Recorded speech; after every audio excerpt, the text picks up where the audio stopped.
Hi, I'm Moshe, and I'm autistic. I'm Leah, and I'm boring. Welcome to Now You Know One Autistic, A podcast about neurodiversity in couples, marriage, meltdowns, and making it all work. The opinions expressed in this podcast reflect the experience of one couple and one autistic. Nothing that you hear in this podcast should be taken as a medical opinion. And unless otherwise stated, no one is an accredited specialist in any of the many fields that comprise the autism spectrum. But as someone who is on the autism spectrum, I feel that my experiences will be very valuable to many of you. Whether you're on the spectrum, a support person like Leah, or just a curious bystander. If you think that you or someone you care about may be autistic, consult your family doctor.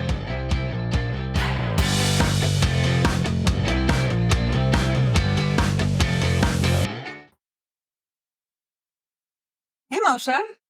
Hi, Leah.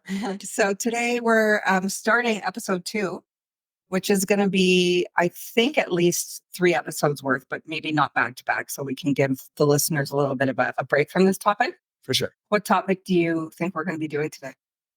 So last week was an introduction to who we are, and we sort of discussed a bit about what brought us together and what brought us to do this podcast. And today we're going to basically get into the, I guess you could call it the meat of what is going to be a topic, but it's also going to be sort of sprinkled liberally throughout all the episodes that we do going forward forever, probably.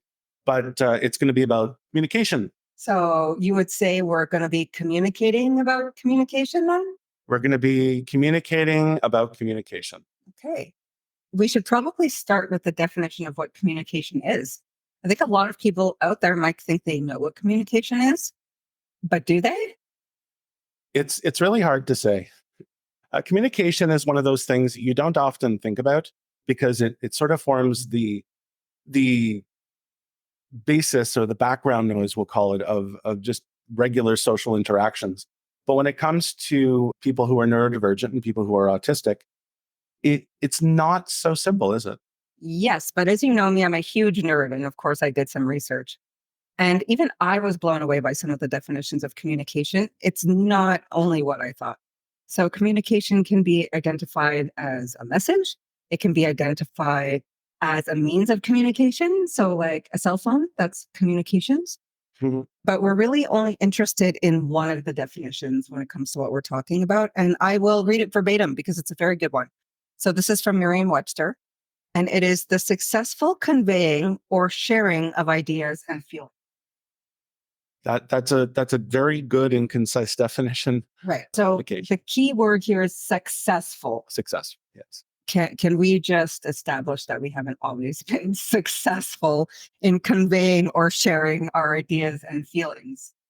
Not at all. We've never not had an issue. And in fact, kind of skipping ahead a little bit, communication is an ongoing thing. It's going to be an ongoing thing in any relationship, but especially when you have the kind of relationship that we have, and especially when you have the kind of relationship that anybody who has the kind of relationship that we have is going to have, you're looking at neurodiversity versus neurotypical. You're looking at autistic versus, we'll say non-autistic. We're looking at... One of the terms is holistic. I don't think that one's offensive. I guess we could call it, I don't know. I'll put it to the listeners. Do you feel that holistic is a more socially acceptable term than neurotypical? So I'll do what I do for Moshe and Avram. I'm going to give you 3 choices. Your choices are neurotypical, holistic, or non-autistic. Which one do you think we should use? Well, personally, I have always used neurotypical just because it is a fairly accurate way, at least in my own opinion. And of course, it's just the opinion of one autistic, that it better describes the differences. Because if you say holistic, it could be a word. It could be a word referring to anything. Holistic means nothing to me. Mm-hmm. But when you create the contrast between neurodivergent and neurotypical, then you are creating that divide between this is the typical experience, and again, typical according to who, but it's the typical, quote unquote, experience for, we'll say, the majority of the population. And then you have the people like me and like other neurodivergents who are a little bit off the path, maybe a little, maybe a lot, but it's not what you would look at or listen to and think that's about right. You go, I don't know about that way of doing things. So I'd like to pose it to the audience, really. Message us, post on the forums or whatever it is that you got. You can tell that I don't do the technical part of this. Yeah. But let us know what you think, and we'll try to incorporate it. And I just want to say for the record, because we are doing our first episode today on the topic of communication, that Leah and I both really appreciate all the communication that has been sent our way since the first episode. The response has been phenomenal. There's been a lot of feedback and a lot of people who have reached out to me personally, who have been very excited for the next episode and to see where the podcast goes. We've said that it's a really great topic. And you'll often see me if you're on Facebook, going to a lot of these groups that deal with autism and stuff, and sort of giving the podcast's feedback on behalf of Leah and I, or she might do it, or I might do it. It's really been a great response, and I'm so happy. And please, please, please comment, message, whatever podcasting app you're using, rate us. If you like the podcast, say 5 stars. You did a great job, or 1 star, you guys are terrible. It doesn't really matter. Any feedback is better than no feedback. And if you want to send us a private message, we have an email address. I didn't mention it in the last episode, but I don't know. It slipped my mind.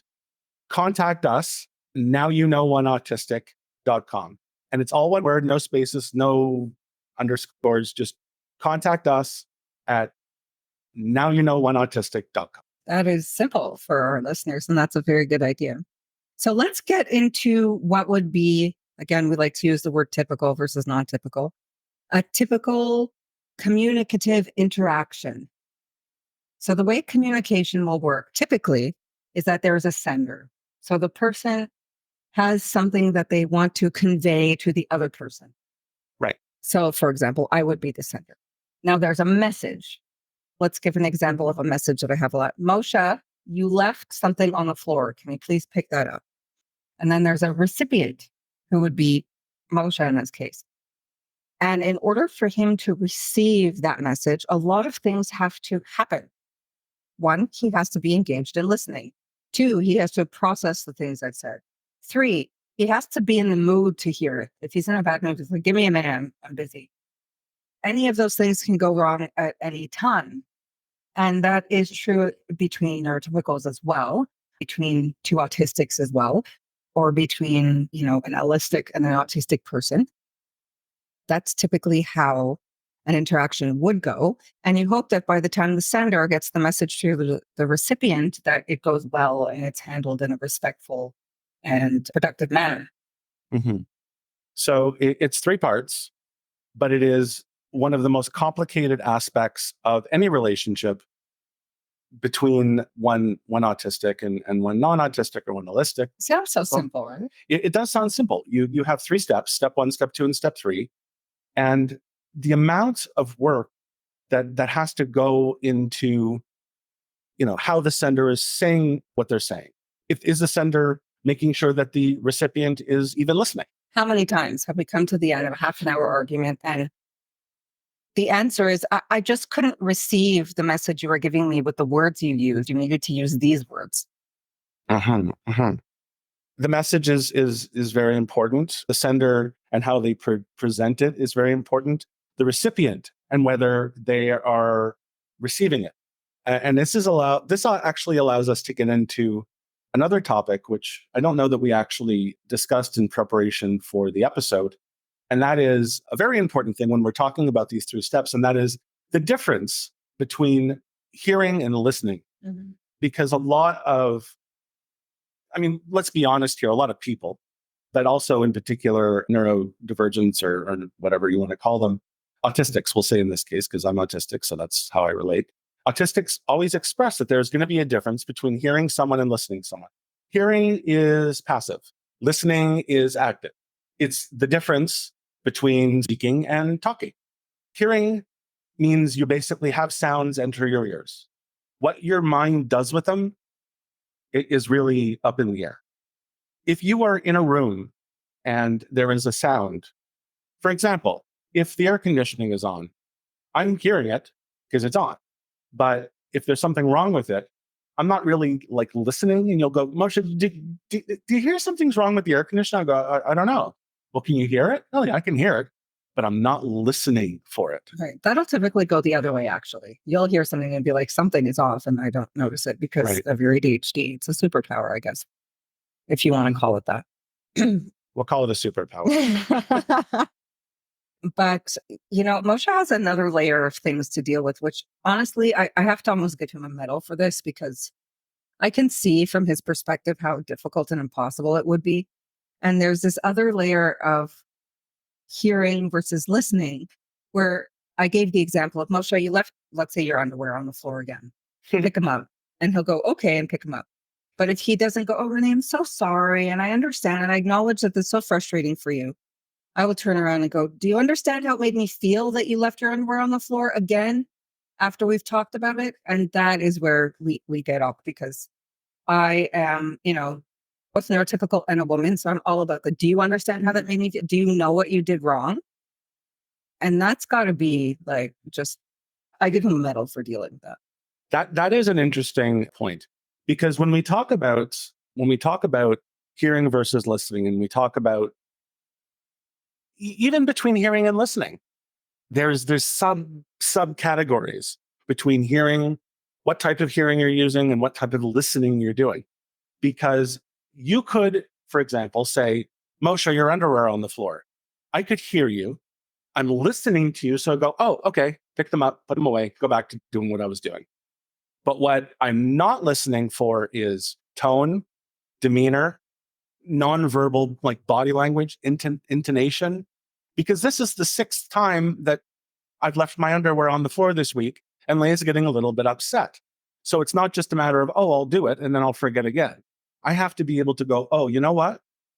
It sounds like you're getting a bit annoyed. I'm really sorry. Have I been doing this a lot? Yes, you have, Moshe.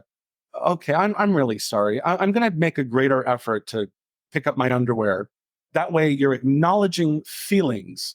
And to be honest with you, I totally know that the next day his underwear is going to be on the floor, but just the fact that he cares is all I needed. And I can move on and pick it up for the rest of the week. Like, And that's kind of a level 2 or 3 concept that we'll get into the differences between understanding something and doing something in a later episode, because it's actually a really big topic, especially when it comes to autistics. And just to quickly touch on it, because in fact, it's one of those things you could make a whole episode about. It really comes down to understanding the why of it. You can understand the what of it. I want you to do this. So we've established that I know what you want me to do, and so I do it. But do I know why you want me to do it?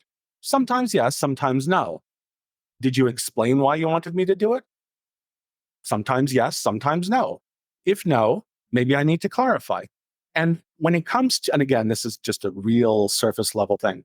When it comes to the consistent change in behavior that you're trying to get. And again, I just want to note for the record that this is not like unique to autistics. It can happen to anyone, but autistics in particular are singled out because of the processing delay, which is another topic that we won't get into in this episode, but it's a really important thing. You have to establish that if you know why you're doing a thing, it's far easier to consistently do the behavior, because then you start checking yourself. I also want to establish that we're not indicating that any autistic or non-autistic person should change or want to change. It's if you want to change to be able to better communicate with your partner or your children or your coworkers or anything. But if you're happy with who you are, we're definitely not indicating that, just because you're differently processing or whatever, that you should change. Right. There's nothing wrong with being autistic. There's nothing wrong with leaving your underwear on the floor. If you're happy with leaving your underwear on the floor, there's nothing wrong with leaving your underwear on your floor. If you have a partner or a roommate or someone who accepts that that's just something that you do, But what we're talking about in this episode and throughout the podcast is if you are a neurodivergent or in particular an autistic person, and that goes hand in hand with ADHD, which is again another really advanced topic, that you want to understand the why of it. Because a lot of autistics, I know I was, were in a position where they were like, I don't have a really hard, I don't have a really easy time with friends. I don't have a really easy time with partners. Nobody really wants to be around me. I don't know why. And then you just go on with your life. Right. So this concept, and I'm not exaggerating, took 2.5 years.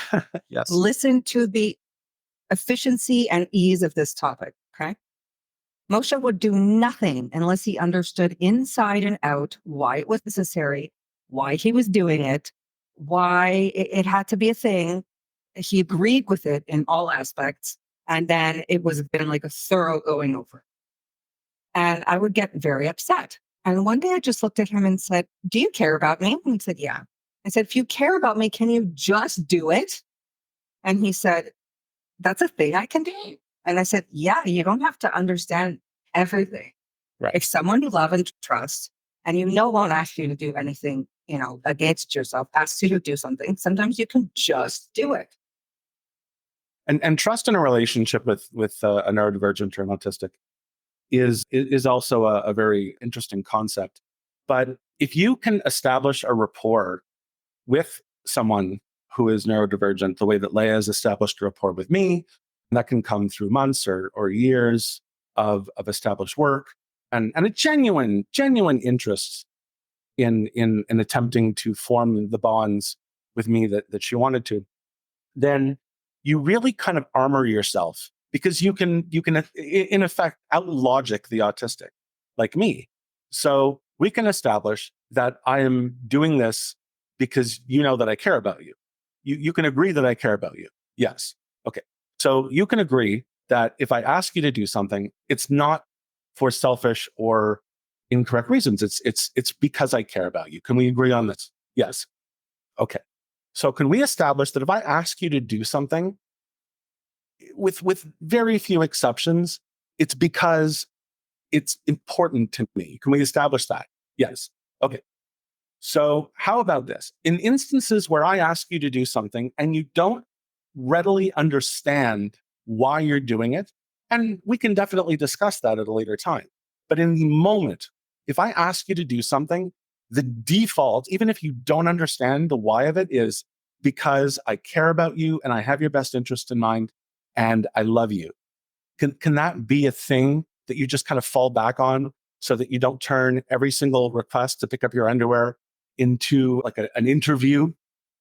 And eventually, and there's a lot of yada, yada, yada, to use the Seinfeld term, which hopefully isn't copyrighted, that we got to that point where now Leah will ask me to do something, and my default will either be, I understand why, based on our history, or I don't really know why she's asking me to do that.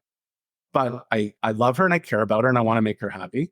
So that's going to be enough. And then I was when we have time later, you'll ask me and I'll right, explain it, and then that's okay.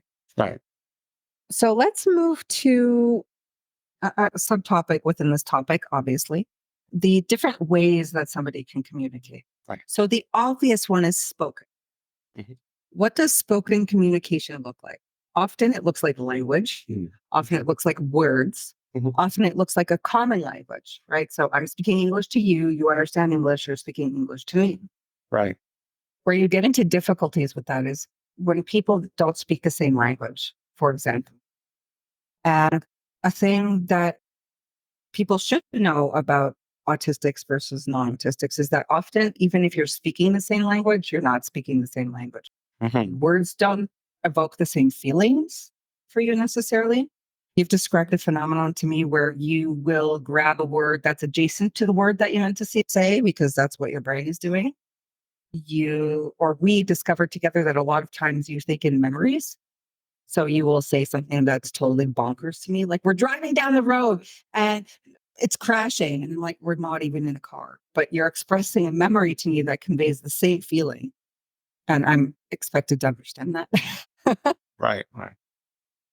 So that's where you get into the fact that spoken is actually not necessarily as simple as you think it is. Right. The next is nonverbal. So what does nonverbal communication look like? You're much a better expert at that than I am, actually.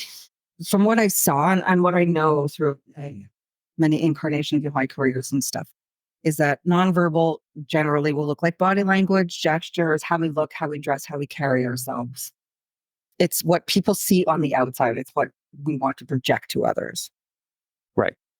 So nonverbal communication is something that, and again, I don't mean to use the extreme terms of like everyone or nobody or what have you, but we'll say for the purposes of this that quite a few autistics operate very much on nonverbal.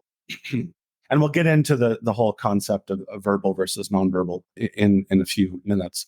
But essentially, an autistic person, and again, just my experience, and if I'm wrong, please feel free to let me know your experience. I'm happy to hear it.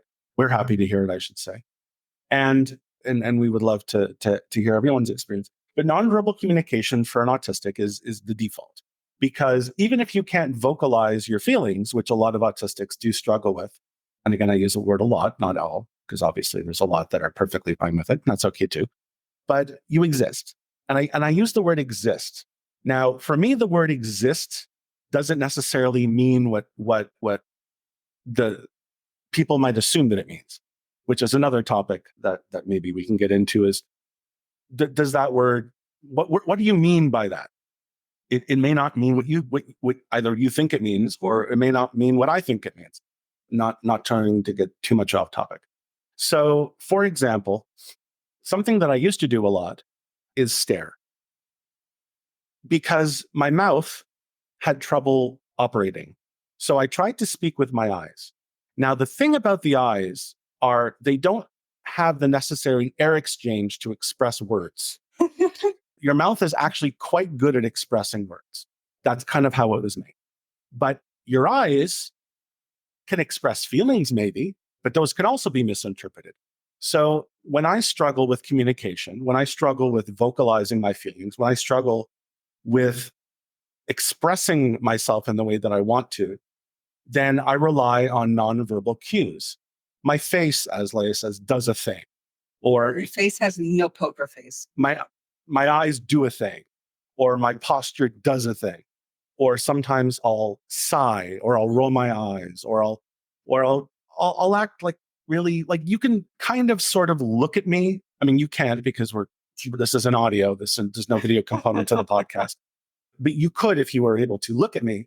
And if you know me well, you can kind of see how I'm feeling. And the really interesting part about that is sometimes you will know how I'm feeling more than I do. Yes, but if I can be honest with you, that is level 101, because those are the nonverbal cues that I'm used to Right. as a neurotypical person. So you will do this thing till this day, which I've now understood is not you being angry because you look angry, where you'll stand there and stare at me with no look on your face and just look at me. And that to me is an indication that I am meant to do something here. I'm supposed to ask you what you want because you can't verbalize what it is that you want right now. Right. But you used to look angry. Again, if you could see Moshe, he's kind of an imposing figure. There's pictures of me like here, there, and everywhere. So I understand now that that's my cue to ask you what you want. Right. So those are basics, again, of nonverbal cues. But for me, that's one-on-one. You almost look really good at like advanced body language with you. Yes. So the kids call Moshe Abba. Abba means father in Hebrew. And he will walk into a room where Moshe's doing nothing that I can see at all. And he'll be like, I have to pee. And you'll be like, yeah, I actually do have to pee. And if I have no idea what kind of interaction went into them understanding each other, or Moshe will say the same to me, but Avram's not doing well today. To me, he looks fine. Avram's going to, have an accident later. Avram's going to fall down. Whatever. And I'll be like, he looks fine to me. So that is 102, 103, the language that I don't even know like pick. Yes. So while a lot of autistics do struggle with communication to certain extents, and there are some commonalities like difficulty with social cues and difficulty with expressing ideas and sometimes difficulty with talking. Where we excel, and again, I say we, not to indicate that it's a universal thing, but where we tend to excel, we'll say, is on the nonverbal. Because one autistic can often look at another autistic and they just get a feeling about them. And it could be something very minor, like their face is doing a thing, as Leah would say, or they're just the words that they used, or the actions that they engaged in, or just their demeanor, or they're stimming a little bit more than normal, or stimming a little bit less than normal.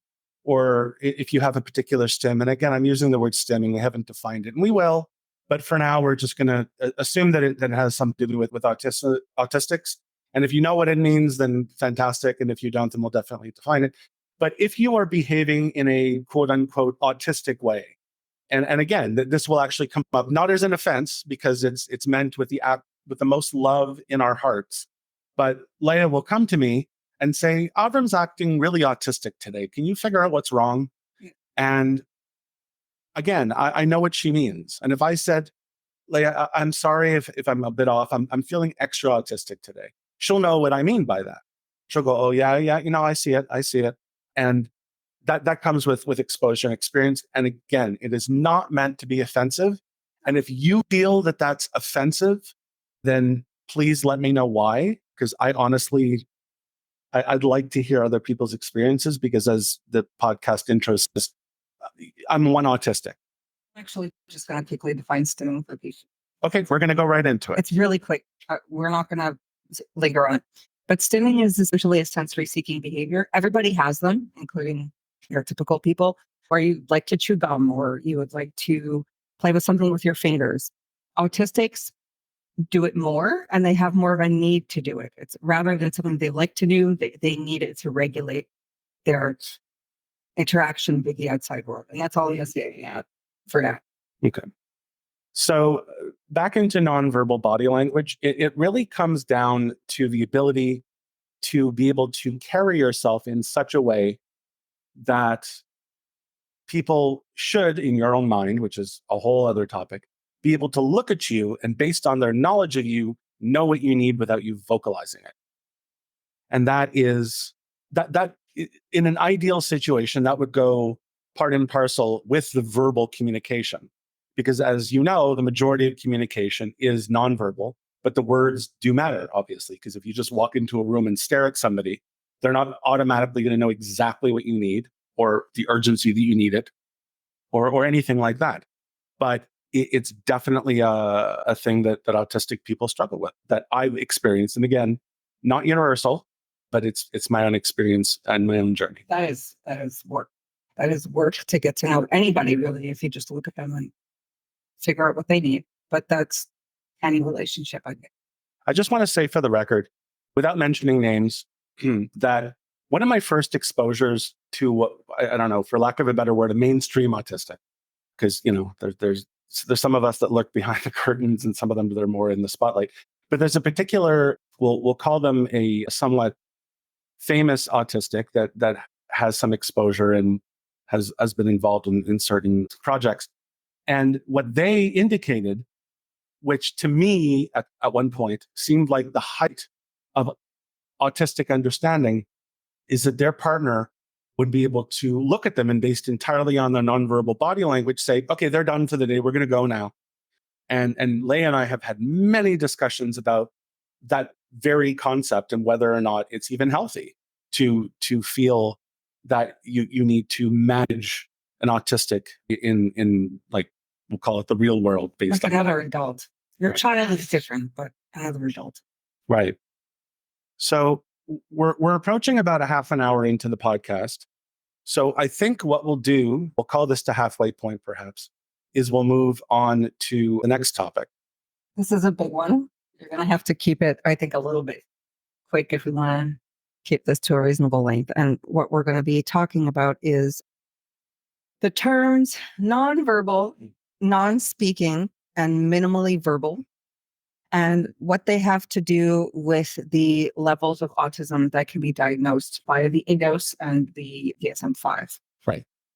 So this is one of those topics that we inserted into this second episode because it's one of those things that I briefly touched on in the first episode, but it's an opportunity for me to essentially advocate for my community, if they are indeed my community. And that is the fact, and I'll say it again because I did say it in the first episode, but I really dislike the term nonverbal or its newer incarnations like minimally verbal or non-speaking. And that's not to say that there are autistics that do struggle with formulating words, because if autism can be identified by one common trait almost universally, but I'm almost prepared to say universally, it's development delays. If someone ever asks you what autism is, you'll get a laundry list of different things.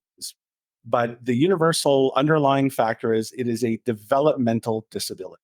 It is a disability. Speaking of which, I did a lot of research on this, and we're going to post some interesting links as well Right. if you want to read more about it yourself. Of course. So my experience with the autistic community, even before I was diagnosed as an adult, was mostly with children, because unfortunately, the majority of autistics that are diagnosed as children, which is actually not unfortunate. It's actually very fortunate. But where it becomes unfortunate is that a lot of autistics who weren't diagnosed as children struggle to be diagnosed as adults, and that is in itself another topic. But what I encountered is a wide variety of people who have autism or were diagnosed with autism. And it seems to me, especially in my own experience, but also just by going through the autism forums on Facebook and other websites and reading what the parents are writing, that an awful lot of autistics nowadays are nonverbal, apparent. And to me, that struck me as strange, because one particular trait that seems to be, if you believe that these Facebook groups are a sample, which they're absolutely not, it just seems like an awful lot of children are nonverbal. So I delved into it and I looked into it and I met a lot of autistics. And I met an autistic many years ago when I was in my 20s. And he was, according to his parents, nonverbal. And their assessment of nonverbal was the fact that when he expressed himself in terms of video games. His hyper focus was video games. So when he wanted to leave a situation, he would say game over.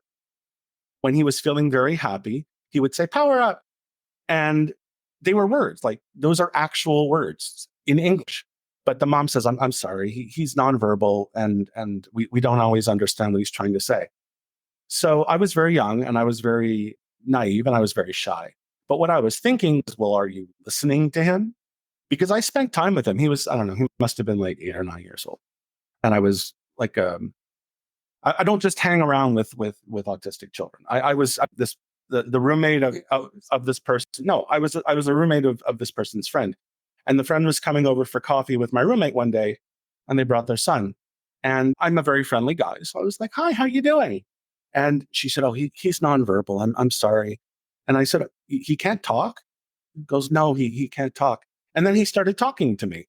And it was mostly about video games. And I'm like, he's talking though. Right. Yeah, but What people consider language is a very interesting topic, which we can make a whole episode on as well. But so to summarize, and again, this is a very big deal for me. What I've experienced is essentially when you say someone is nonverbal, and again, acknowledging that nonverbal is a very sensitive topic for a lot of parents, especially who struggle to talk to their children. And a lot of these parents have very difficult times with it. I'm a neurotypical parent, and I have no patience for that. And that's okay too.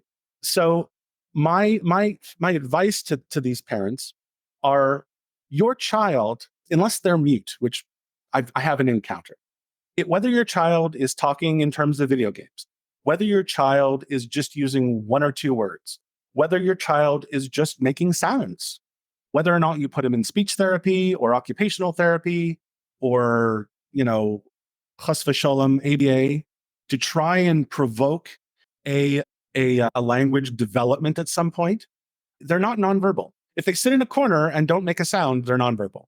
But most of the time, they are verbal or they talk in the sense that they have a language that they understand.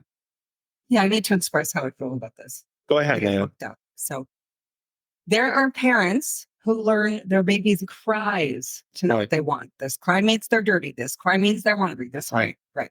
So that's a means of communication. That's not a recognized language. There are parents who will teach babies sign language to reduce frustration on the baby's part before their mouth parts can actually make words. When you're dealing with an autistic, just because they're older, it is the same issue. Their mouth parts are having trouble making words. But if you can learn what a newborn baby's cry means, if you can teach, a baby sign language so that they're less frustrated and cry less, then why on earth can't you learn what your child's noises, sounds, flapping, body language, any combination of those things mean? Exactly.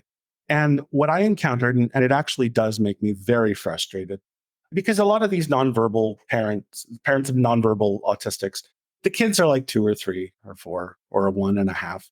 And maybe they only recently got a diagnosis, and maybe they're still working on trying to understand the kid, either through speech therapy or through just learning their cues. But then you have these parents, and again, They're 25. They're like, I'm sorry. they're like, Sam is 25 and nonverbal. There's no excuse. it's like I have a 19-year-old son. I read this. I forget which forum I was in. I read this post that this mom did, and she was reaching out to the community, and she wrote, "My 19-year-old son always screams when he's in the back of the car, and I don't know what to do." So I responded to her quite innocently as, "Well, you know, what what what's like what's happening? Like, why is he screaming?" Again, why is he screaming? Why is he making the noise that you want him to stop? And she said, "I don't know. He's nonverbal." And my thought was, you have been this child or this autistic's mother for 19 years, and you still don't understand what they're trying to tell you. And this is another thing that maybe people don't know about autistics, even if they can't make words with their mouth. And that does happen to you sometimes when you're very stressed and also Abram. You can ask them questions. I will be like, Abram, are you upset right now? And he'll nod. So I'm pretty sure if she looked in the back of the car and said, are you screaming because insert word here? And she did that enough, he would be able to communicate that to her. Right. And my first question would be, are you screaming because it's a really exciting sensation and you're really happy? Because that's what I would assume. Expression in autistics doesn't always necessarily match the way that they look or sound. An autistic can appear to be very upset. They're actually very happy. Sometimes Avram will squeal and scream, and I still have to stop and go, is he crying or is it a happy sound? Mm-hmm. It's hard to tell sometimes. But even with you, a grown man, sometimes you get so upset. You're sitting on the couch and I'm like, Moshe, are you upset? And you'll nod because your mouth isn't making words at that time. And that has to be okay. Yeah. And so it's very... You talk to me about why you're upset. Yeah. And you'll know, you'll shake your head and say, okay, well, I'm going to give you a hug and then we'll talk about it. Okay. Grown man, a 43-year-old. Yes. So the whole concept of nonverbal is frustrating for me, because by the logic of some of these people, a mother will give birth to their baby and then immediately post on a forum, "My infant is nonverbal. I don't know what to do." I'm sorry. I don't mean to laugh. I just gave birth to a nonverbal. I don't know how to relate to them. And I've had babies. You had babies. I mean, I haven't actually physically had babies, but I cared for babies from the moment that they were born until the present day, or most recently. And I looked at this newborn and I thought a lot of things, but I never for 1 minute thought, oh my goodness, my baby is nonverbal, because it's expected, right, that you're not going to necessarily understand what your baby wants. And you could very rightly say, Moshe, Leah, we're not talking about a baby here. We're talking about a 2-year-old, a 3-year-old, a 5-year-old, a 10-year-old, a 12-year-old, a 19-year-old. And I would respond to you, okay, A new mother who's never had children before and is holding this new baby doesn't go, oh my gosh, my baby is nonverbal. But maybe in a few months or a couple of years, you could go, oh, no, he's hungry. Do you see what he's doing? That means he's hungry. Or no, he has to go to the bathroom because he's doing the thing with his whatever. But you've been this child's parent and you're going, my child's nonverbal. I don't know what to do. Okay. So, what are you doing to understand him? Right. But that's also an amazing thread. You know, all these miraculous stories where autistics are nonverbal and all of a sudden 10, 11, or 12 years old because, their parents gave them some sort of fiber supplement or whatever that they started talking. The reality is one of the number one signs or symptoms of autism is developmental delay. Right. That might have just been when they were able to start talking anyway. Exactly. And we're not going to get into the science of it because the science is boring for me, not for Leah. Leah loves the science. But when you get an autism diagnosis, it's not just a piece of paper that says autism positive. There's like a whole series of things. Some might call it a spectrum. But one of the things that they look at is all the different areas. He's here on this, he's there on this, he's delayed in this, he's fine on this, he's normal in walking, but in talking, he's there. And we're going to get into it because it's actually a really fascinating topic. Some things you wouldn't even consider.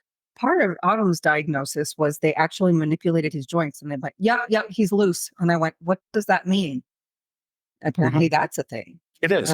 We went to a neurologist for you the other day. And what did she do? She said, get up and walk for me back and forth. He took 2 steps. She went, yep, sit back down.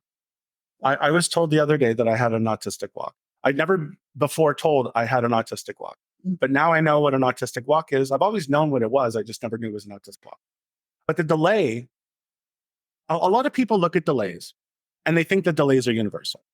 And that is a problem. Because if you have a baby, again, back to the concept of an infant, if you have a baby, the pediatrician or the doctor or whatever, pardon me, will hand you like a chart, or you can get the chart online that says, by this age, they should be doing this. By this age, they should be doing that. By this age, they should weigh this. By this age, they should be meeting this milestone. And a lot of the time, they will meet these milestones and then they'll still be autistic. And a lot of times they won't, and they won't be autistic. And sometimes they won't, and then they are. And it becomes very varied. But you'll end up talking to these parents and they'll go, he seems so normal. I don't understand. So Adam hit a lot of the milestones that seem to matter to society in general. And that was why we had a big problem. Explaining to everyone, including, professionals, that we think there's something wrong here. But we are definitely getting off the topic of communication at this point. Now we're talking about diagnostics, but we should rein it back in. Right. So let's talk about non-speaking. Right. How do you feel about non-speaking? So the definition I found for non-speaking, and again, you can definitely write in and correct us if we're wrong, is defined as somebody who has a vocabulary of 30 words or less that they use regularly. And that goes along with a level 3 diagnosis of autism, which we can discuss what that is. DEFCON 3. You got a level 3 autistic in your house. Watch it. Yes. No. So I get the burn anyway. My opinion for that is really my opinion of the concept of nonverbal or non-speaking, because by whose standards? Maybe somebody just likes to say a few things. He knows a lot of words. He just chooses not to use most of them. The average person, I don't actually know because I never did the research. They know X number of words, hundreds and hundreds of words. But maybe they only use a few words and they're labeled as autistic because of that. But by whose standards are they minimally, do they have that minimal whatever? But it's funny because that's actually a tactic to teach someone a new language, is you provide them with the top, 60 or 100 words that occur over and over and over in that language, and they memorize them. Right. So if you're effectively communicating with 30 words, what's the difference? Exactly. And it really also depends. And this is why we went into diagnostics, maybe a little bit too in depth, but it's going to be a topic eventually. So we'll touch on it now. That when you have a child like me, my metrics were that I was advanced in comprehension, in speaking, and in reading. Yes. but I was very delayed in mobility. I still struggle sometimes to walk, and I walked as a baby very late. So when I was using big words, like I said in the first, like filthy, Mhm. then you go, oh wow, he's really smart. No, I mean he is because I'm very smart. But I was very advanced in that. And I like using big words. Somebody might not use the word filthy. They might use very minimal words, dirty. And that doesn't necessarily mean that they are minimally, talking. It just could mean that they are able to summarize their thoughts in fewer words. Again, that brings us back to the original, you know what I mean? Like the messenger is saying the message Right. and the person is receiving it. So if you're receiving the message with the word filthy or the word dirty, does it really matter? Exactly. I tend to be a walking thesaurus sometimes, but just because you use basic words to express yourself, it doesn't mean that your ability to talk is minimal. Like if I knew 30 recipes, wouldn't that be enough to feed us for the rest of eternity? Right. But yes, but would I then look at you and go, well, her cooking ability is very minimal. She only does 30 things with like in the kitchen. Exactly. No, she's an amazing cook. She just knows that those 30 things are enough to get by. So why would you need to know everything? I could know thousands of different words. Does it really matter if I'm making my point? Really? Right. So yeah, that kind of irks me that way. I think that the whole level 3 autistic and ADOS thing is more of a diagnostics discussion. So let's leave it for another episode, I think. Sure. Do we want to make any last points about this whole minimally verbal, nonverbal, verbal situation? Mm, I think if I can just make one final point and then move on to the final point, the the concept of nonverbal, which, as I mentioned, is a very sensitive subject for a lot of parents of autistic children. And believe you me, Leah and I are going to be devoting probably multiple episodes just to autistic children. So for right now, we're focusing more or less on our relationship as a married couple and on autistic adults because I am an autistic adult. And if we have the opportunity to talk to Avram at some point, which I hope we will, then you can get that He perspective. told us he will. Great. Because the point that I'm trying to make, and so we can move on to the next topic, is the idea of nonverbal is very difficult, especially when you're very young. Because even though autistics are delayed in many ways, when they're already so small and they're very relatively fresh to the world, we'll say, their own ability is going to be limited. And for a new mom or new dad or a new parent, we'll say, to look at this child who is now 3, 4, 5, 6, 7, 8, 9, 10 years old, who really can only use a few words or no words at all, it's very frustrating. And when we talk about our own feelings about it, it's not to diminish your own feelings of how you feel about it. And it's not to say that you're wrong or you're doing a bad job or you're not doing the best you can. It's simply to express in an overall sense our feelings about how everybody, with almost very few exceptions, is able to communicate somehow. So saying that someone is nonverbal reads like they're non-communicative. It's one of those labels that's maybe more harmful than not. So maybe a better word is a better term, we'll say, than nonverbal or minimally verbal or non-speaking or non-talking or whatever, is differently communicative. It's a long mouthful of a word, True enough. but it's much more expressive of what's going on than just saying he's nonverbal. Anyway, Right. Actually, this brings to me another topic within the subtopic, but we have to discuss it very quickly. What about going nonverbal? Do you know what I mean about going nonverbal? So, for example, we had a friend who was very verbal, if you want to say it that way. yes, But when he gets sick, he ceases to speak for maybe a week at a time. yes. That is a thing that seems to happen to a lot of autistics. The question is, do we be afraid of it? Is it permanent? What's going on there? So unfortunately, we have very little time to discuss, non topics related to the idea of communication. And this is definitely related to communication, but I have a lot of opinions on this, which I want to share in a future episode. But for now, what I will say is being autistic is a constant ordering of thoughts and feelings and expressions and experiences and stimulation. And a lot of that is hard work. And when you are ill, or when you are upset, or when you are in some way not in control of all of the inner mechanics of what's going on in you, a lot of things kind of let go. And if you think of an autistic like a person standing in a field holding a bunch of balloons, and one balloon says talking, one balloon says cleaning, and one balloon says, learning, then you can't always hold all those balloons. Sometimes the talking balloon floats away, and until you can get it back, you're trying so hard to hold on to the rest of the balloons that you lose one of the other ones. And it's called, I believe, regression. And it's a lot of the time it's completely temporary, but it does happen. And it's simply a result of the functionality of the neurodivergent or the autistic being reduced because of other external factors. Yes, because I have heard the fear that it's permanent. From my own mother, actually, she would be concerned that if Avram wasn't being himself, she would say, "Oh my goodness, I hope he starts to talk again." And I would say with all confidence, because I know our son, that absolutely he will. But it is a concern. So that's something, again, write into us. Tell us a concern for you. We can bring it up in future episodes. And it has to do a lot of the time as well with different kinds of traumas. But we can definitely get into it in a later episode, but we have to move on. But for now, please tell us your experiences. And if you have any experience with neurodivergents and autistics becoming nonverbal after D.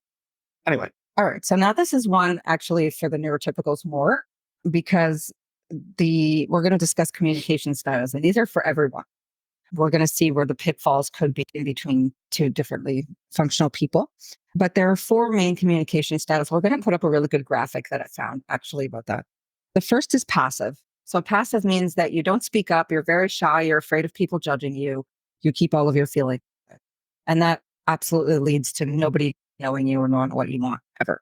Mm-hmm. Then you have aggressive. So you bring yourself across with anger and judgment, inflexibility, and that can cause a very hostile environment in terms of your communication with other people.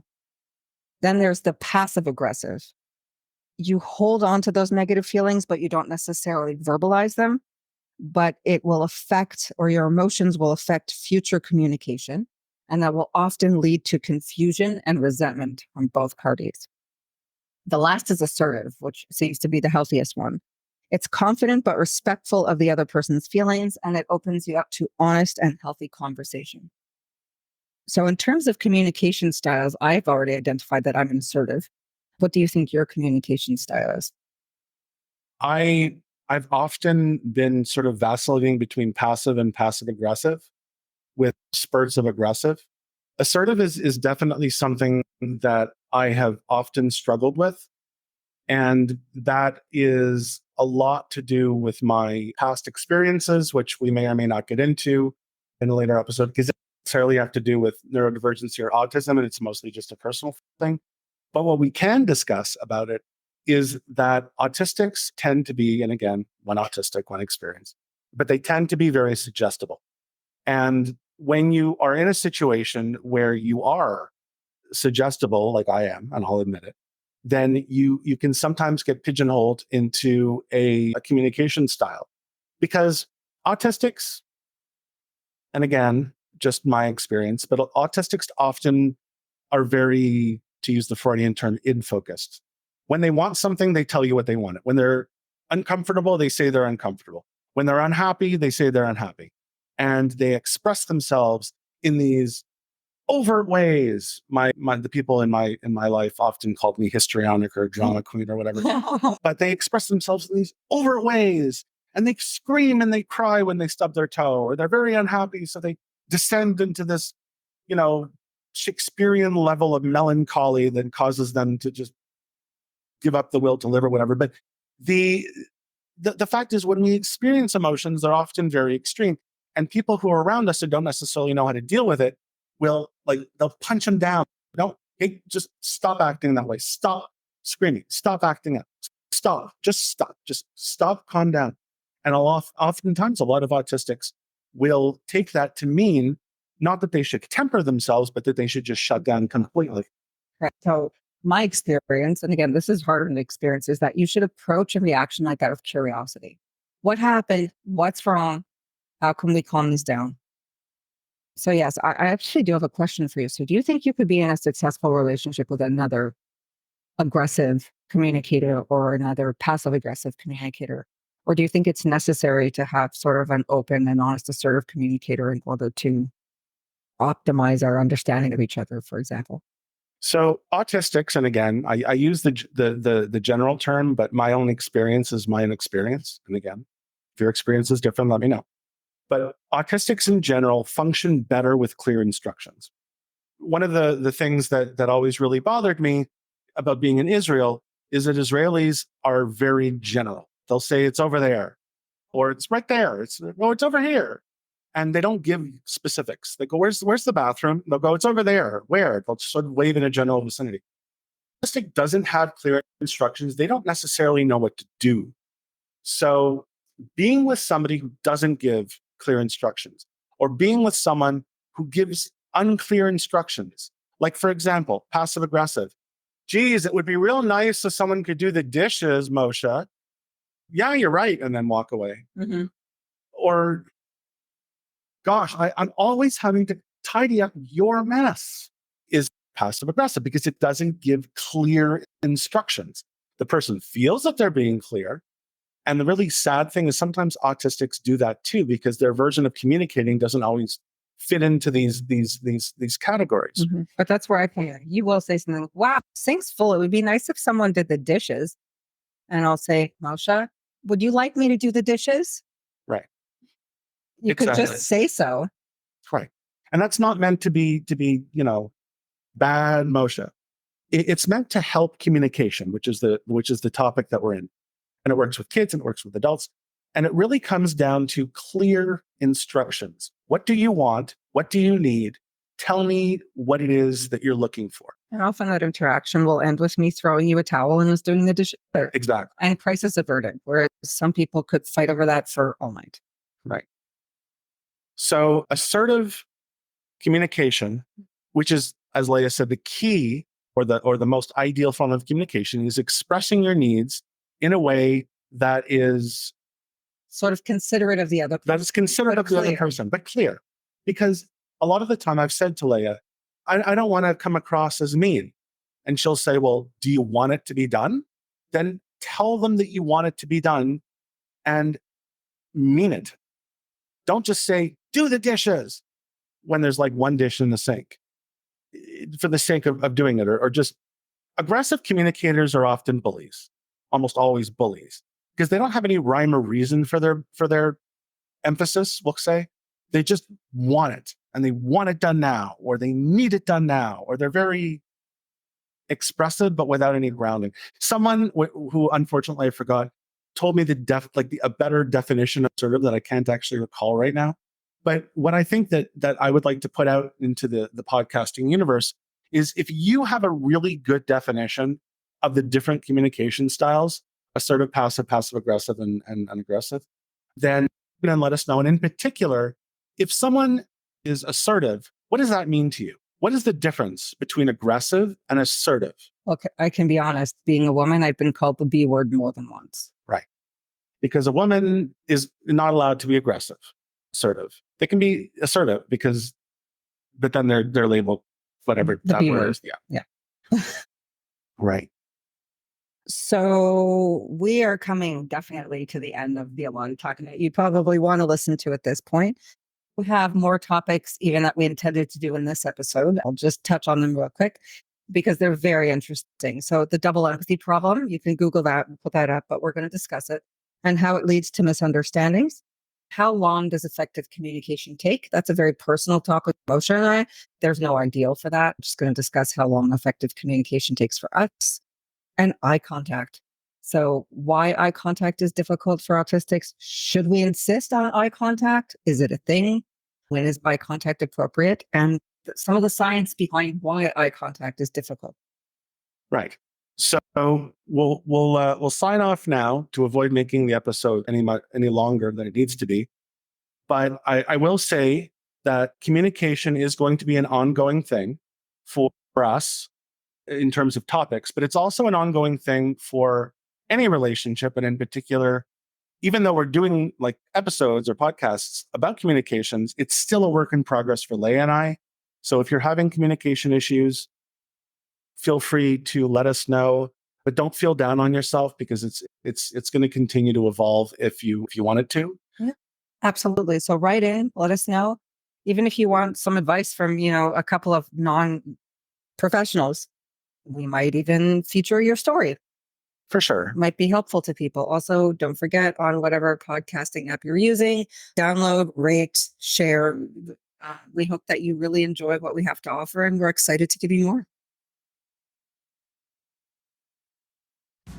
Well, that's our show for today. Now you know one autistic just a little bit better.